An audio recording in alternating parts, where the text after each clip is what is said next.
Merit at James ay pinalandakan sa social media na wala silang pakialam sa mga basher.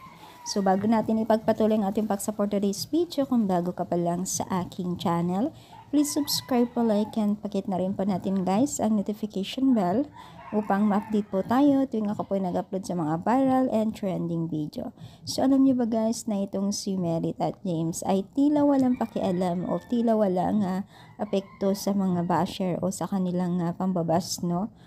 Na tila mas lalo pa nilang pinaigting yung kanilang samahan bilang isang love team, no? So kita niyo naman po yung mga latest video nila na mas lalo pang naging sweet ang dalawang ito dahil tila hindi nila pinapansin yung mga basher na patuloy na nagsasabi ng hindi maganda sa kanila, lalo't pa man po nakaka-depress na kung tutuusin yung mga sinasabi nila sa kanila pero parang walang nangyayari, no? So ibig sabihin lamang yan kahit ano pa ang gawin nila sa dalawang mag-love team na ito ay walang saysay. Mas maganda pa rin po yung paging isang mabuting tao na ipakita mo na walang apekto sa iyo, 'di ba? So kagaya dito sa dalawang ito, no, na tuloy-tuloy yung kanilang pagbibigay po ng kasiyahan sa mga masugid na kanilang taga-supporters. Kaya tuloy-tuloy rin po ang ating pag-support sa kanila na tila ba ay hindi po sila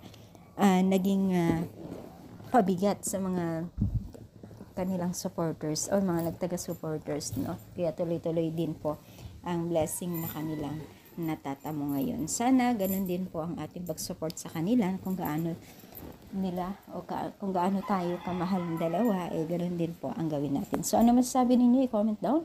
Pa-like po ang ating video. Thank you so much, mga power. And God bless po guys.